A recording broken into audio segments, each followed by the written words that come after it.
JD Lakshminarayana కొద్దిసేపటి క్రితమే జై భారత్ నేషనల్ పార్టీని అయితే ఆవిష్కరించారు. అయితే పార్టీకి సంబంధించి గౌరవ అధ్యక్షులుగా చిన్నయ్య ధోరణి ఆయన్ని ఎన్నుకోవడం జరిగింది. ఆయనతో మాట్లాడదాం. సార్, ఏంటంటే పార్టీకి సంబంధించి మిమ్మల్ని గౌరవ అధ్యక్షుడిగా ఈరోజు జేడీ గారు ప్రకటించారు. అంటే పార్టీ మొదటి నుంచి ఆయన మీతో ట్రావెల్ చేస్తున్నారా లేదా ఏంటి? జేడీ లక్ష్మీనారాయణ గారిని పార్టీ ప్రెసిడెంట్గా అధ్యక్షుడిగా అనౌన్స్ చేసింది నేను. గౌరవ అధ్యక్షుడిగా ఆయన నన్ను అనౌన్స్ చేశారు. ఆ పార్టీ ఎలా అంటే ఆ గతంలో 2018లో పార్టీ పెట్టాం, జై భారత్ నేషనల్ పార్టీ. ఢిల్లీలో ఆఫీస్ ఉండేది. తర్వాత ఈ మధ్యకాలంలో జేడీ లక్ష్మణ్ గారు కొత్త పార్టీ పెట్టాలి, మీకు కొద్ది నిజాయితీ పరులతోటి ఉండాలన్న ఉద్దేశంతో ఆయన నన్ను అడగడం జరిగింది. దానికి నేను ఇలాంటి ఉన్నతమైన వ్యక్తి, ప్రజల మీద కొద్దిగా అవగాహన ఉంది, సమాజం మీద కొద్దిగా ఒక పట్టున్న వ్యక్తి, అన్ని వర్గాలకి సూట్ అవుతాడిన, కుల మతాలకి అతీతంగా కూడా పనిచేస్తానే ఉద్దేశంతో నేను జేడీ లక్ష్మణ్ గారికి ఈ పార్టీని ప్రెసిడెంట్గా ఇచ్చి దానికి గౌరవదర్శనాన్ని ఉండమన్నారు. ఆ గౌరవదర్శనం ఉన్నాను. అంటే ఎప్పుడు అంటే మీరు పెట్టారా, ఇంకెవరైనా ఉన్నారా ఈ పార్టీ పెట్టినప్పుడు? ఈ పార్టీ పెట్టినప్పుడు నేనున్నాను. నా కమిటీ ఉందో స్టేట్లో. నేను జాతీయ స్థాయిలోనే కొన్ని రాష్ట్రాలు కూడా ప్రెసిడెంట్ నియమించాను అప్పట్లో.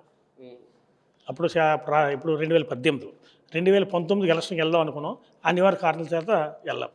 అంటే ఎవరైనా పోటీ చేశారు 2019లో? అయితే అసలు పోటీ లేదు. పోటీ మేము అనుకున్నట్టు ఎవరో పోటీ చేయలేదు. నేను మాత్రం పోటీ చేశాను. ఒకే ఒకరిని పోటీ చేశాను.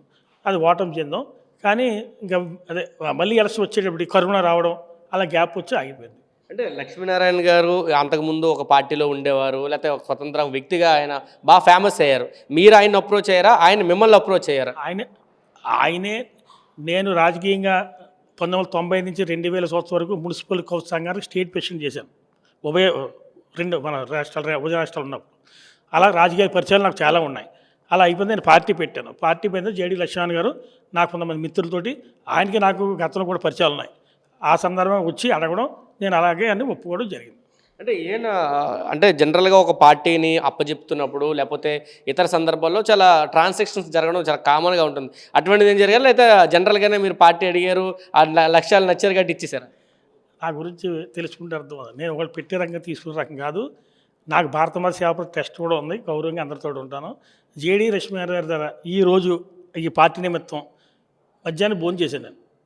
నేను ఇవాళ మధ్యాహ్నం వచ్చాను విజయవాడ రూమ్ ఇచ్చారు. రూమ్లో కూర్చొని భోజనం చేసిన అంతే. ఆయనకి నాకు ఉన్నది. ఆయన మా ఇంటికి వద్ద భోజనం పెడతాను. అదే ఉన్నది. ఎందుకంటే నా గురించి కొన్ని ఆశయాలతో ఉన్నది. నేను కొంత సిస్టమ్ బతుకుతాను. ఇప్పుడు ఆ పార్టీకి ఇస్తే ఇది ఆయనకి ఉపయోగం వచ్చి కాదు, పని కష్టపడి పని చేస్తాడు ఆయన. నాకంటే ఆయన ఎక్కువ కష్టపడి చూస్తే ఇచ్చాను అంతే.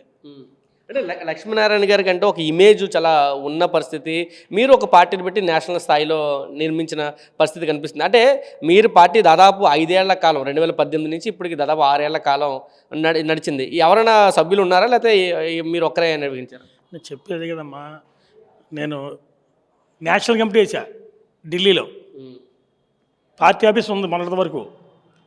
స్టేట్ కమిటీ కూడా గోవా, యూపీ, హర్యానా, బెంగాల్ ఇలాంటి కొన్ని స్టేట్లు, గోవా స్టేట్లు కూడా ప్రెసిడెంట్లు వేసాం అప్పట్లో నేషనల్ పార్టీకి. అంటే విషయం ఏంటంటే ఇప్పుడు జేడీ లక్ష్మణ్ కనుక ఇది ఆచార్య ప్రజల్లోకి వస్తుంది అప్పుడు పబ్లిసిటీకి.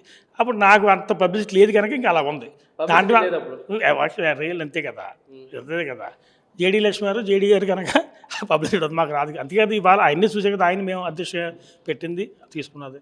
అంటే కమిటీ సభ్యులు ఒప్పుకున్నారా? అంటే మీరు ఒక కమిటీ ఉంది, ఆ కమిటీ సభ్యులంతా జేడీ లక్ష్మీనారాయణ గారికి పార్టీ అప్పచెప్తున్నాం, రాష్ట్ర అధ్యక్షుడిగా నియమిస్తున్నాం అప్పుడు వాళ్ళ రియాక్షన్ ఏంటి, ఏమన్నారు? వాళ్ళందరూ కూడా బాగా చెప్పారు. అందరూ తీర్మానం చేసాం. తీర్మానం చేసి ప్రెసిడెంట్గా ఆయన ఇంటి కూడా అందరూ ఏకీకరించాం మొత్తం అందరూ కూడా. అంటే మిమ్మల్ని గౌరవ అధ్యక్షుడిగా పెట్టారు. ఏంటి మీ బాధ్యతలు ఎలా ఉండబోతున్నాయి పార్టీలో బాగా ఎక్కువగా పనిచేసి ఆయన పార్టీలో మన స్థాయి వరకు మనం కష్టపడి పనిచేస్తాం అంతవరకు. ఏముంది. Okay, thank you. ఇది చెప్తున్నారు. పూర్తిగా జై భారత్ నేషనల్ పార్టీ 2018లో అయితే స్థాపించారు. అప్పటి నుంచి కూడా ఆయన కార్యక్రమాలు చేస్తూ ఉన్నారు. 2019 ఎన్నికల్లో పోటీ చేయాలనుకున్న అనివార్య కారణాల వల్ల పోటీ చేయలేదు. కానీ నేషనల్ పార్టీగా ఒక ఎస్టాబ్లిష్మెంట్ అయితే చేశాము. ఇతర రాష్ట్రాలన్నింటిలో కూడా కమిటీలు ఏర్పాటు చేశాము. కానీ లక్ష్మీనారాయణ గారితో ఉన్న పరిచయం, కొంతమందితో ఉన్న పరిచయాలతో ఆయన పార్టీని అడగడం, వెంటనే పార్టీని ఇచ్చామని చెప్పి చెప్తున్నారు. సాధారణ కార్యకర్తగా పనిచేయడంతో పాటు పార్టీ గౌరవ అధ్యక్షులుగా కూడా జేడీ లక్ష్మీనారాయణ ఏ బాధ్యత చెప్పారో ఆ బాధ్యతలన్నీ నిర్వహిస్తారని చెన్నై ద్వారా చెప్తున్న పరిస్థితుంది. కెమెరా పర్సన్ ప్రసాద్తో కలిసి సురేంద్ర టీవీ, విజయవాడ నుంచి. మరిన్ని వీడియోస్ కోసం ఛానల్ ని సబ్స్క్రైబ్ చేయండి. లేటెస్ట్ అప్డేట్స్ కోసం వాట్సాప్ ఛానల్ ని ఫాలో చేయండి. అండ్ లింక్ డిస్క్రిప్షన్ లో ఉంది.